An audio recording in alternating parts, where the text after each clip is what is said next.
Are we rolling? Rolling. Then let's play the fucking intro. The General Banter Podcast with Poland Jedis. Guys, welcome to the Half Hour Power Hour. Guys, welcome to the Half Hour Power Hour. We have already recorded a podcast with Sir Michael of Bartlett. And we had some lunch, and here we are. My light is on. Okay, amateur. But here we are. We're doing our Half Hour Power Hour. Finally catching up on some podcasts. It has been flat to the fucking mat this last while. I was talking to Niall there. Yes. And I was saying we got in from America, went to bed. I went to bed anyway. You went out working. Yeah. You went out on a shoot. Stayed out to 1. 1? In Lurgan. 1. Stayed out to 1 in Lurgan. What were you doing? Fuck me. Were you just like dragging your knuckles? Because the band didn't know what they were playing, so they were rehearsing while we were there instead of just knowing what to play and play it and we go. It was 2 songs. Were you not? Listen, bitch, I just got off a fucking 10-hour flight. I'm absolutely fucking knackered. How did you feel then? I felt euphoric. Really? My kidneys were failing, and I just plowed through it. Because I went home, because I remember the next day you said like, oh, I just woke up at 3, like what the fuck is going on? Yeah. And then the day after that, which was like another Lavery's day, you were like, oh, It was worse. Worse, you were like, I was fucking asleep. You see, I came home, dumped all my shit off, and then I think I got washed and went to bed like almost straight away. Yeah. Like 8 o'clock or something like that. Done. And I slept through to the morning, and then Maureen let me like lie in a little bit more, but not that much more. I think it was about 9, and I felt fine. Yeah. But then again, it's been 2 years of fucking hospital visits and staying up all night in the hospital, or staying up all night with a fucking baby, or broken sleep or whatever. If I'm at that point of like absolute exhaustion, 1 night's sleep, I'm like fucking yes. Get in there. Until on Thursday, and then Dino was like, you look tired. And I was like, yeah, no shit. You cheeky cunt. But yeah, so the day after was worse. I remember I said something to you like, oh, if you get a thing for, I don't know, some video, and you're like, I haven't done anything. You're like, I haven't, I just fucking collapsed for like 4 hours in the middle of the day. Yeah. But we didn't stop. Like, we got home literally Tuesday. Lavery's, or you went out on the Tuesday, and then Wednesday, Kevin Hart and Lavery's. Kevin Hart, then Lavery's, yeah. Which was the start of this new thing where like Kevin Hart used to come to the building, and he used to chill for a minute, and then you could do your time, and then you would go back on stage and go, right, give it up for Shane Todd or whatever. And then that was his signal to be like, right, he's ready. He's coming down the stairs, and they told me it was going to be 1 minute, 10 seconds and all that shit. Now he just fucking rolls in the back door, and there's this whole fucking, presidential visit shit going on. Like, oh, he's at the back door, let's go. So that was the Wednesday was the first gig of that, where it was like quite stressful, because they were going like, right, he's left the hotel, he's going to do this, he's going to do 10 minutes. You're going to have to do 10 minutes, you're going to have to do 15, it might be 3, whatever you're doing, just stop mid-sentence and just making it real stressful. So did that. And that's when I got the diva head on. I was like, listen, if I've started a joke, I'll finish a fucking joke. Yous bastards. Sold this place out 1,000,000 times. Finish my set, grab my coat. I'm way to my comedy club. Yous fucking conscious. But that's it, It was massively exciting when he did Lavery's, and then after that you're kind of just like, well, we're just doing a wee sports slot here. But it's good times, it's good times to, you start celeb spotting, Yeah. You start looking around the room, you're like, oh, where's your man? There's your girl off the fucking thing there. Ran into the girl from Dairy Girls there. Which one? Jamie Lee. Jamie Lee. Was at the last Kevin Hart one. Yeah. And, she's very pleasant. But yeah, you look, you're like, there's a couple of Vips knocking about here. Ram McMullen, he was at one, was he? Yes. He was sitting in front of me. Oh, did you smell him? Did. We smell like wealth. Smelled like a bus. A bus. No, it smelled good. I mean, I'm ashamed to say I don't know any Ryan McMullen songs. No, me either. I should. I'm gonna listen to it in the car on the way home. It's just one of them things, man. It has escaped me. Yeah. Certain things you just, for whatever reason, you just miss it totally in your life. Had that experience this morning, listening to all sorts of fucking Irishy songs on the way down. Mary Wallopers. And I came into you. I was like, this is the new thing, man. This is gonna be huge. And within seconds, I found out that the song I like was like a Christy Moore cover, which is probably he was even covering. The world is a farce, man. The whole thing's a fucking lie. And then how'd the rest of the weekend go? I can't even remember what was on Friday. I definitely had more gigs over the weekend, did I? They were both. Yeah. Well, we went to Tim Dillon, and then I had another fucking Kevin Hart. And then last night was the first night that I was able to actually sit down and watch Peaky Blinders, which I've been waiting all year for fuck's sake.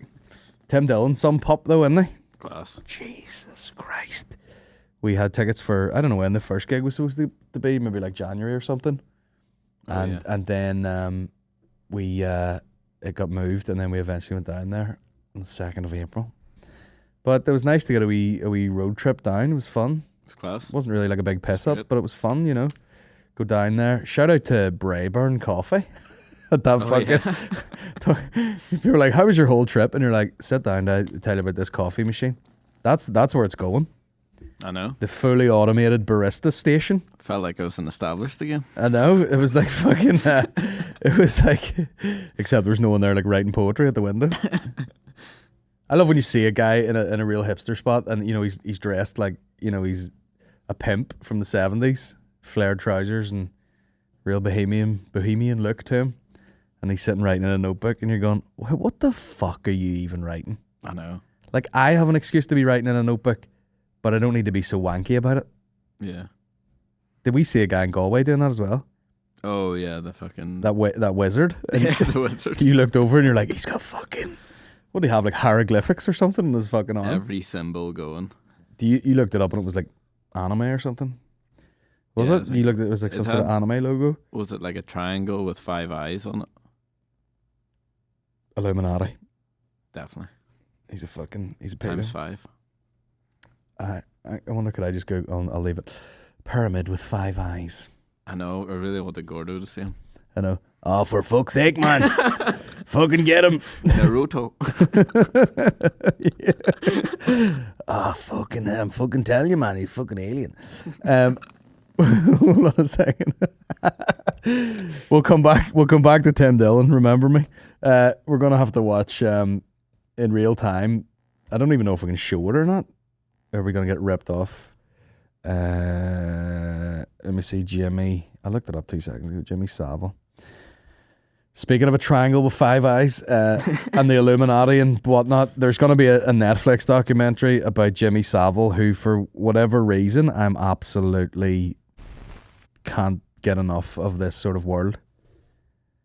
I don't know what it is. And I spoke to Gordo from those conspiracy guys. By the way, listen to that Pyramids episode. Oh, yeah. I'm going to be on an episode. It's a true crime one coming up at some point, but he did one on the pyramids that I listened to on the plane on the way to America, and numerous times I'm sure you turned around and I was just like, what the fuck is going? In fact, oh my god, what's the cocknose monkey called? That was a great what a great moment. My fucking headphones on the plane were going like and like crackling, and I was like, fuck this, I'll just listen to the podcast or whatever. So I put my phone on, but I was like, I'll put some David Attenborough on for a bit of visuals. So I put Attenborough on, and like the first fucking thing I see is like what would you even call that? Oh my god! I know if I was naming it, weird nose fucking monkey or whatever I can't even type. I can't even see. Straight away, there's just. Where's this big fucking cocknose son of a bitch? There it is. Hey. The proboscis. As in, check out the probe on this biscuits. Fuck. And it was just one of them things because, fuck off for the ads. Like, I wasn't listening to it, and then I just looked around, and this thing's like eating a fucking leaf with the biggest cock nose you've ever seen. And then it just kept flicking to like, oh, there's the baby version of it, and it's got the wee baby cock nose. And then fucking, look at this motherfucker. We're so gonna get taken off the internet. Look at it. But what a majestic bastard. By far, the biggest noses. And it swings like a ball. I say cock nose. It's more like a ball bag, but it literally wiggles about. But what was even funnier? I wonder, is this the fucking clip? Why do these monkeys have outrageous noses? Jungle mangroves and But anyway, the fucking lush. we thought that was funny enough. And then the next minute, the next cut is just this fucking thing committing suicide off a tree. It just jumps like fucking 20 feet, like, oh, into the water. And then the baby one's like, well, I guess that's what we do around here. And it just leaps off after. But it was fucking absolutely. This guy's name's Patrick. Are you? Are you? Are you? Are you? Is it? But at the time, it was the funniest thing that happened on the whole flight. Oh my god. It was just so unexpected, this cock-nosed monkey. And then just when you thought it could get any crazier, it leaps to its potential death. And it's just like... Because normally they show those clips and they're like, little did you know, not only does it have a cock nose, it also has wings. But not in this case. It was just like, yes, its depth perception is terrible. That wasn't supposed to be a Richard Attenborough. David Attenborough? Why? Wee Richie, his brother. Is that his brother? Yeah. Oh, fucking hell. Brother. His wee brother, Richard. There's not a lot of fucking Attenboroughs knocking about, is there? Could be wrong. Miguel Attenborough. The cock-nosed monkey jumps to his death. Thinking that the cock will expand and keep it afloat, but in fact, it dies. David Attenborough, fact, 170 years old, with the Rolex Explorer on. Oh yeah. OG, triple OG. Anyway, we went to see Tim Dillon. It was great times. I mentioned on the last podcast, I've seen a lot of comedians, a lot of comedy in the last few weeks with the Rogans and the Kevin Harts, multiple sets, and Tim Dillon. And I don't know whether it's just Tim Dillon's on that sort of initial global rise. You know, it's like the first album where you're getting like a decade's work fucking hitting you in the face. But to be honest with you, it was current.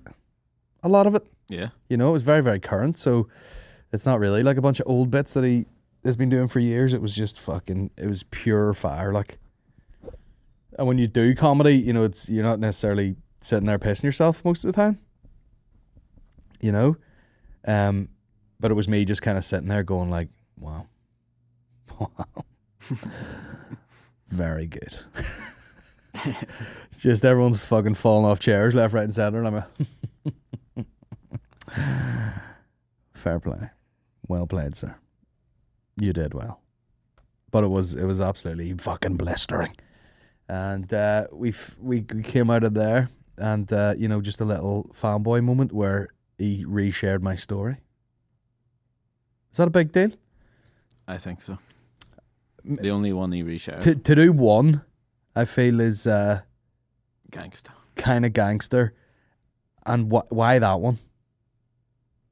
He's definitely hooked around. Yeah. 2 nights or 2 shows as well. 2 shows in one night, and he reshares one story of mine that just says based on it. But that's kind of gangster. Yeah. You know, you would appreciate that. But he's obviously hooking around to see who these people are. He's doing what a straight guy would do, which is like when you get a load of tags after a gig, you go, let me see if there's any fucking 10 out of 10s in here. And you click into people's profile and it says private, and you're like, fucking what sort of person are you? But he's obviously clicking in. He's going, Colin Geddes. Ooh, based. Maybe he's a young gay twink that could smash his pie, and then he gets in there and he goes, nah, he's just a fucking comedian. Yeah. Fat, hairy comedian like the rest of us. But it was cool. Do you know what? It's just good to be in Dublin, just walking around, really. I know. You know, it's just cool. You can get that sort of like, I'm on a bit of a trip feeling. Yeah. And it's in the same country, you know? You just scoot down there, walk around, go, this is what an actual city looks like. We went for a nice burger, and then we went to Did you see the cop with the weird eyes? There was like No. 12. There was a bus rolled up with like 12 Oh yes, I did. Gardaí in there, and then there was one dude was like a fucking chameleon, no harm to him. It looked like his head got squished. Oh, God forgive him, but you know it's. God forgive me, but I think he, God bless him, but I think he might have just been in some, you know, maybe they just put him on in the night bus, you know.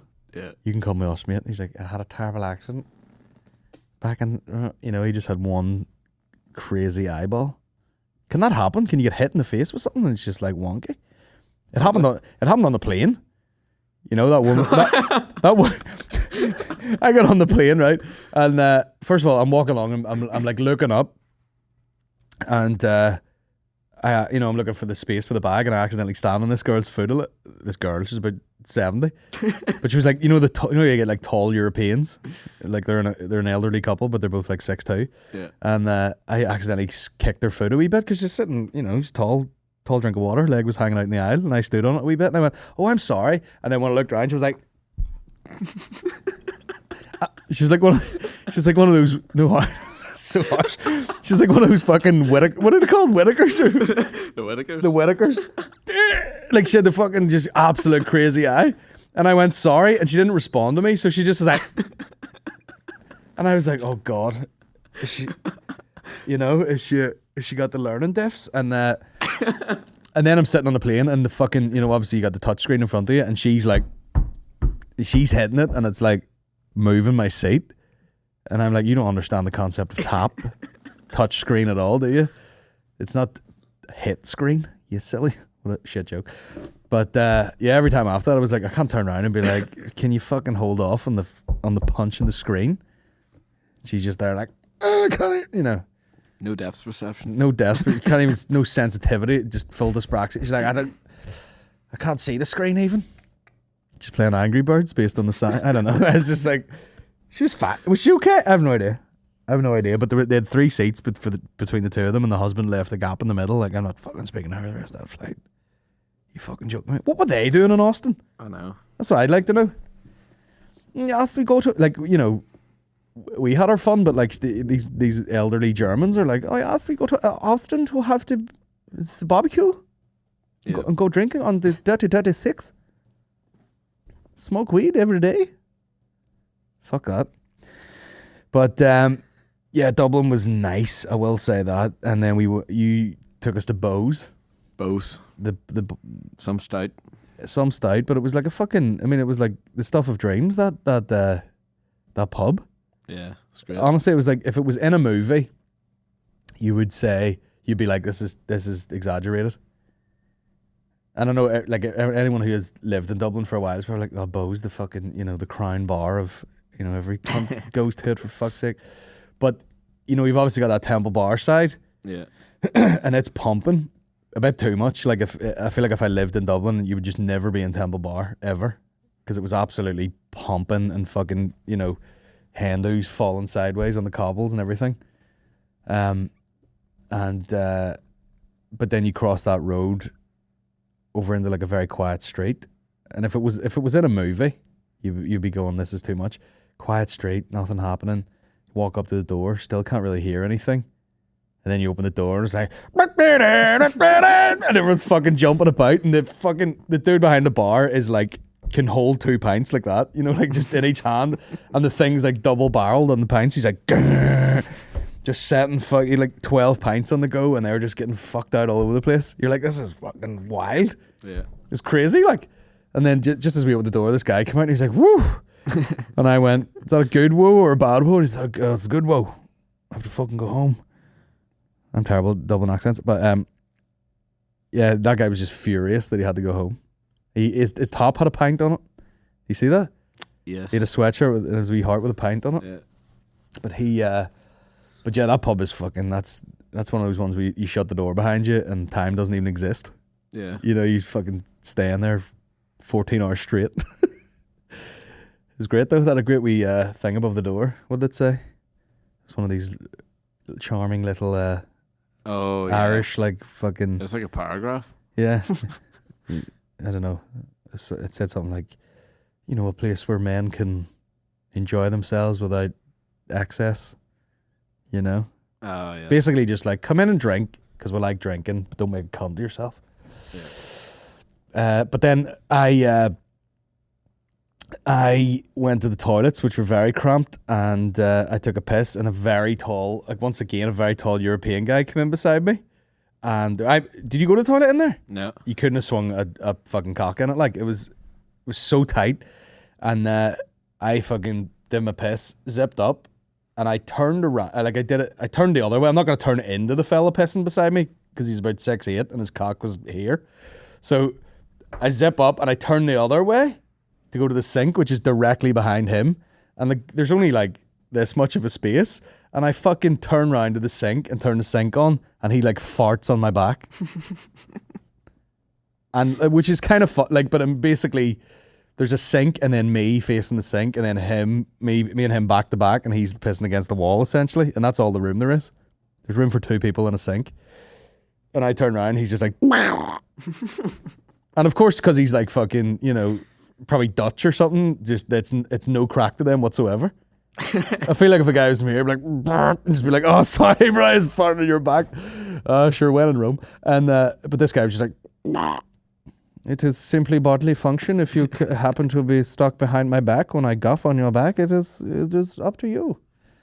Once it has left my anus, it is not my problem. This guy just like, it was one of those sort of like, there's a distinct fart when you're pissing too, isn't it? Yeah. You're like, everything's just letting loose. Like, and it's just fucking nearly felt my t-shirt flutter at the back. It's like, Jesus Christ, bro. But yeah, what an experience, just getting farted on the back. Almost ass to ass. Sucked it in. So we'll clip that bit. Oh my God, nightmare. Right, I have a couple of questions left over from the other podcast. Someone wanted me to review this as well. Except all you fucking bitch. People kept sending me this because we did a thing ages ago called Funeral for a Smick.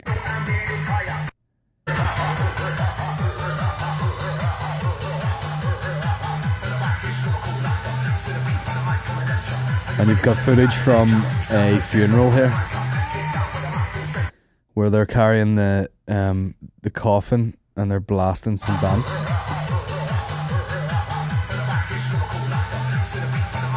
And we had joked before, like, you know, imagine a funeral like that where they're just playing all the person's favourite songs. But you know what?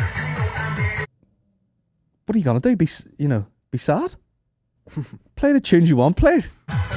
Get all the boys to carry you. That's the way to do it. You know, don't be all fucking, everyone's all sad and playing all some guy on a big organ in a church. He's dead. Get the fucking scooter on. Kick me into a wood chipper.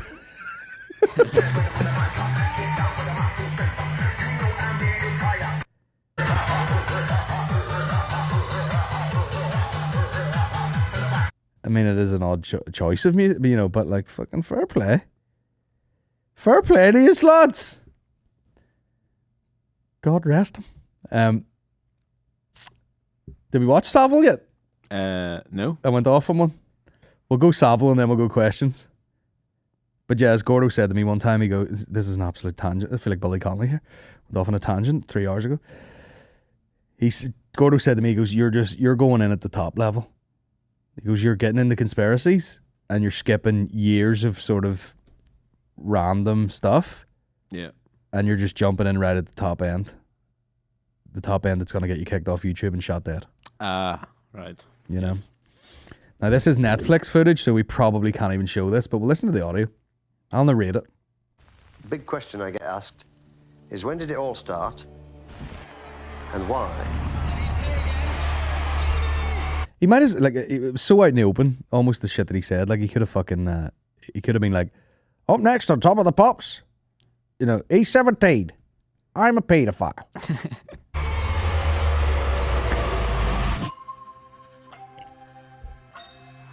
Ladies and gentlemen, it so happened. Ladies and gentlemen, why? And I've muted it. Cool. Experienced. To people. As a child, you just thought, this guy can make things happen.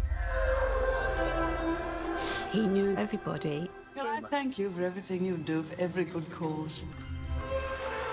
How on earth do you raise £10 million in 3 years? With Jim, you accepted things as normal, but it was abnormal. That is Can we just go back and pick up on the shot? Look at that first shot. It's nice. Good setup for an owl. It's abnormal. that is supposed to be me. What did I ever do to you that you would draw that picture of me? Now, that scene is absolutely fucking like a horror. I mean, obviously they've called this a British horror story, but he opened that spinal injury hospital and there's a kid lying in the bed, completely still, face blanked out. I don't even know if they're conscious. And they've obviously drawn a picture of him and and it looks like a fucking demon from hell. And he's like, now that's supposed to be me. What have I ever done to you?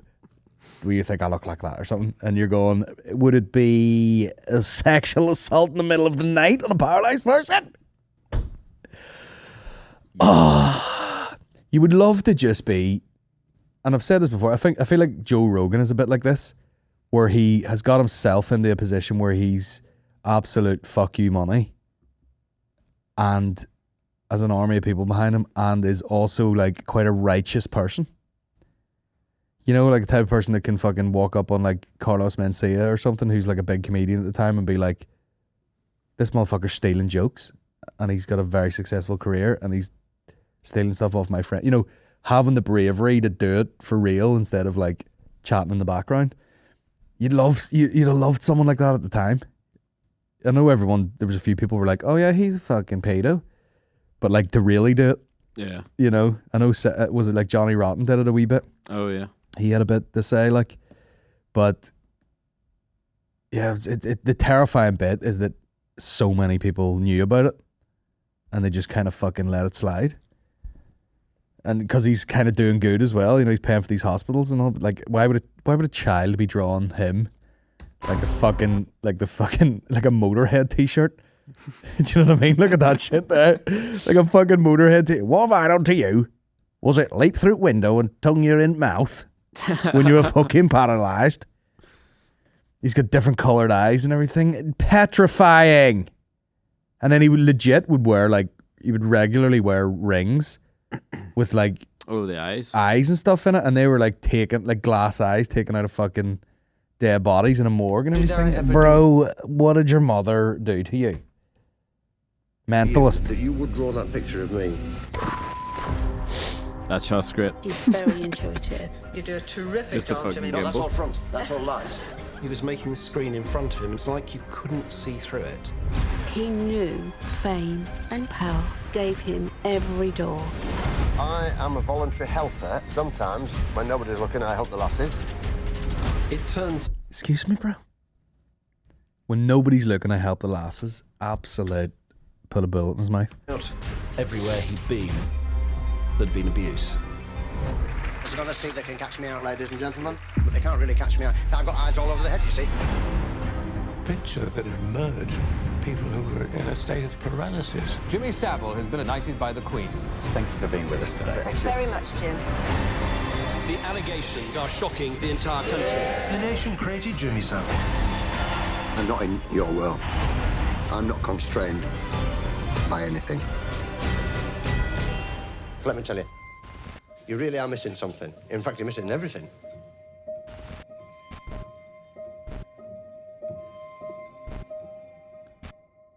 Now, what he said there sounded like something Gary Vee would say. I'm not in your world. I'm not constrained by anything. You know? Yeah. It's terrifying. It's just terrifying to know that you can get to a place where you kind of are untouchable. And it's you know, like, we've obviously been around Kevin Hart there. By the way, I'm not linking these two people at all, but you get to a point where you have a team of people for everything, you know, and you want to make something happen. It just happens because you literally can just fucking make anything. You know, you're like, oh, can I eat in this restaurant? And they're like, oh, well, we actually close at 11. And you're like, yeah, but for fucking 20 grand does it close at 11?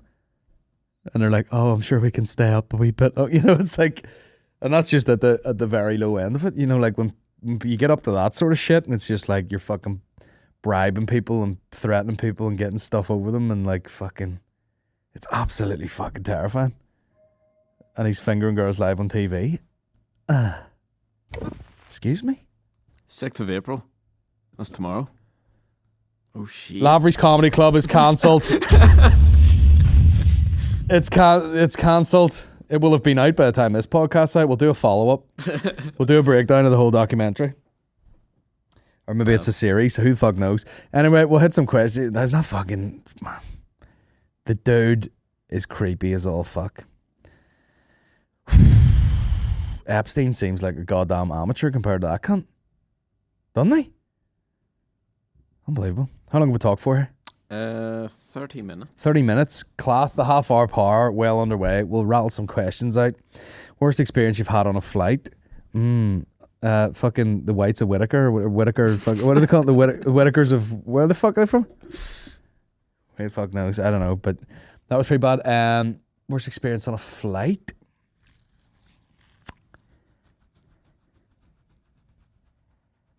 Hitting a Chinese woman in the face with a beer can. That was good. When I opened the beer and she was sleeping and it just went hit her in the face. 02887. Who the fuck is ringing me, man? I'm not answering that. Go away.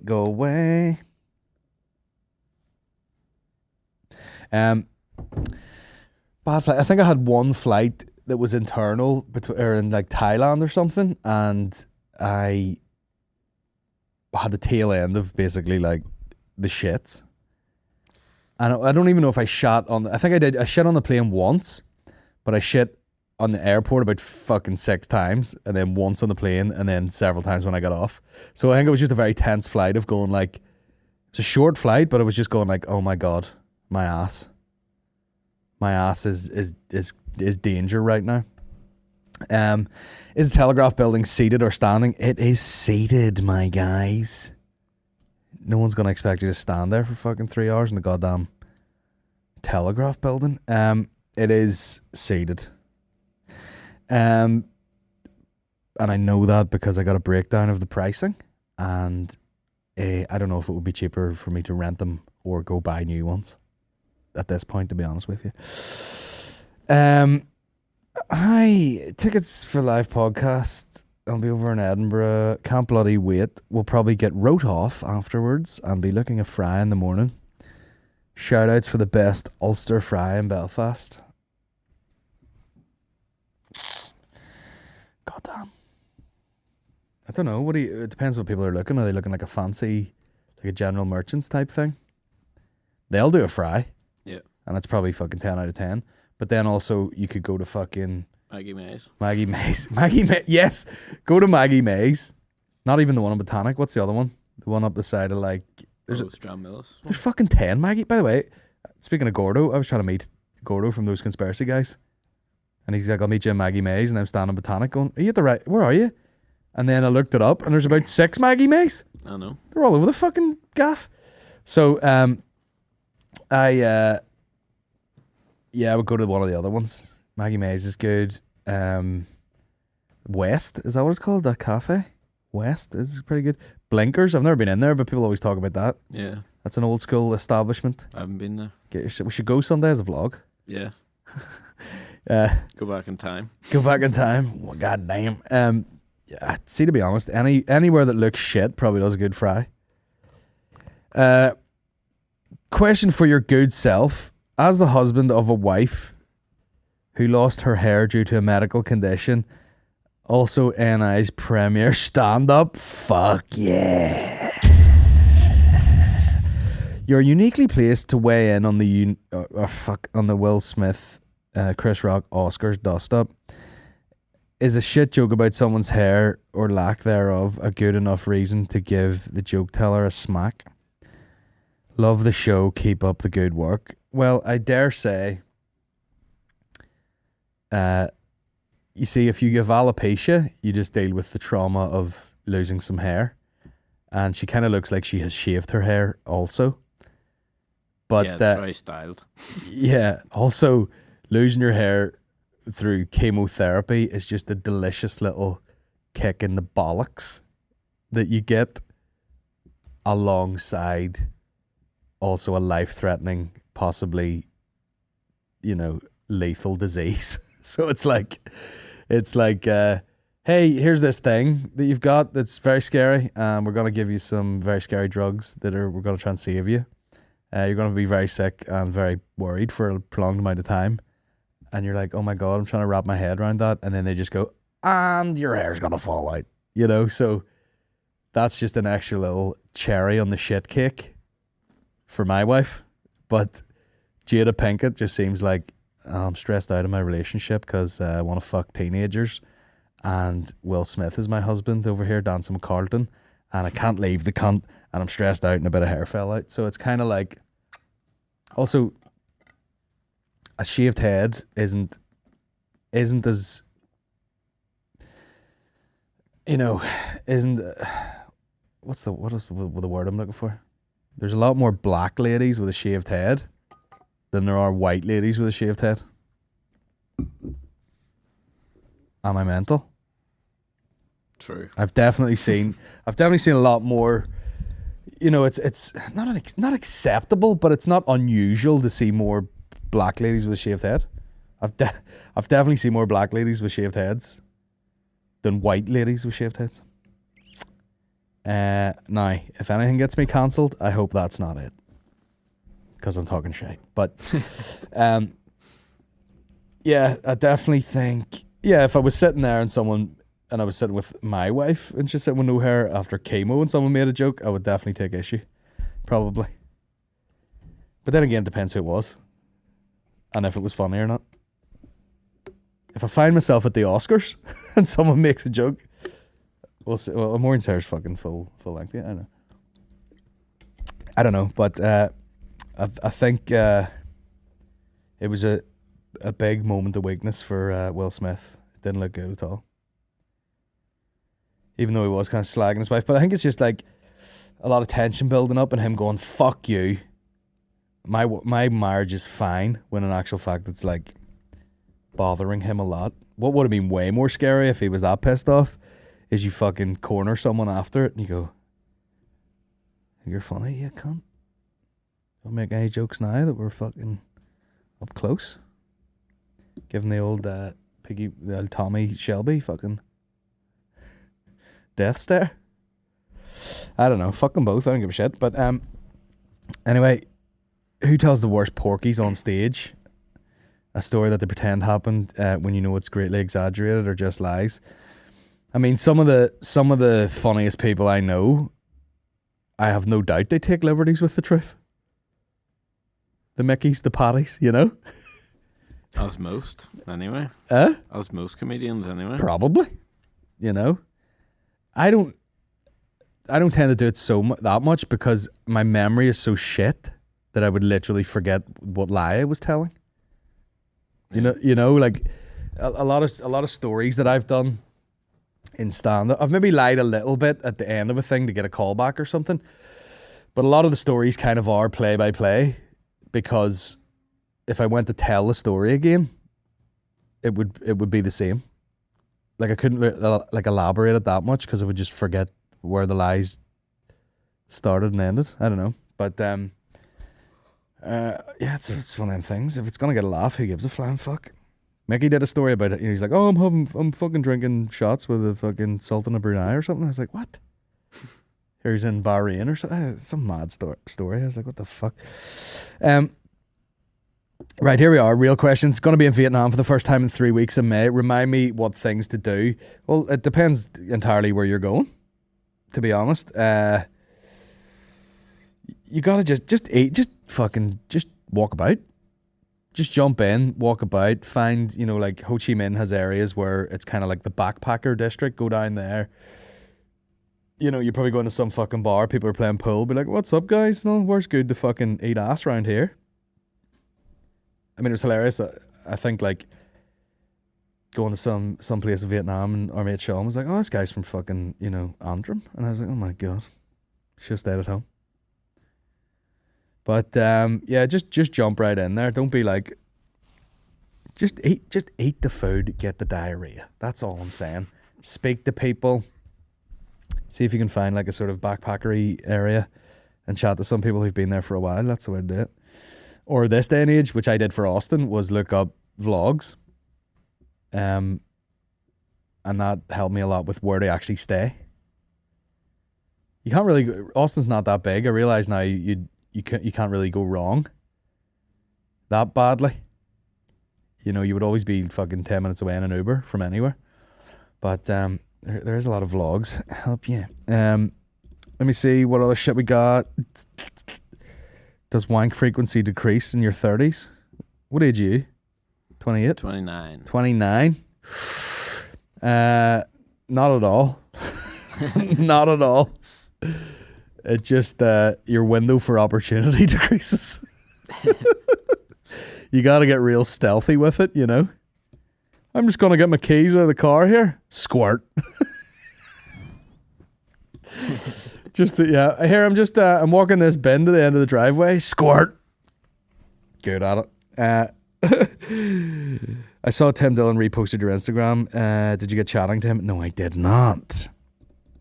Would have been a good one. Good for a chat. Yep. Problem is, you speak to these people. Even if you did get speaking to them, you'd be like, hey, do you want to do our podcast or something? They'd be like, what the fuck is the point? I make $250,000 every month on my podcast. Why the fuck would I come to West Belfast to an industrial estate to eat fucking Slim's Kitchen with you two wankers? And I'd be like, that's very rude and specific. He loves it. He fucking loves it. He'd be like, Slim's Kitchen? What is this trash? What were your interactions with Kevin Hart? None. I was lucky enough to see Kevin Hart in the limelight the weekend. I have to say, it was an insanely good night. Kevin was unreal. You and Shane killed it. Okay, not really a question. I ain't got to say any of the questions. We have one video, which might be an old clip. I just want to watch this guy apparently trying to say subscribe. Guys, today I am going to make a new video. So please, whatever. Please, I want to reach 1 million likes. So please,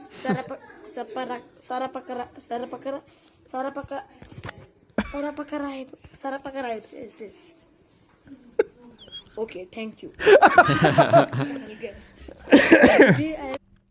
I've never seen that before. It's probably old as sin. 2020. I've never seen it. No. Anyway, that brings us to the end of the half-hour power, which is probably like an hour, but it's all good. Cheers for listening. There is a podcast recorded in Austin, which is available on the timeline of the Patreon if you want to scroll back a couple of clicks. What else we got coming up? Patreon. This is the Patreon one. And back next Tuesday with more podcasts. And don't forget to hit that subscribe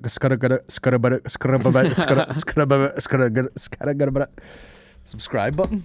Yeah, do all that shit. Subscribe, leave fucking, put on the wee bell notification thing, fucking, comment. Comment if you're just a regular person who's happy enough with the content. That's the people I want to hear from. Comment favorite viral video. Favorite viral video, and we'll do the classic viral review. Boom. So it's got once again with a deep voice over here. What the fuck's going on? Right, we're out of here. See you later.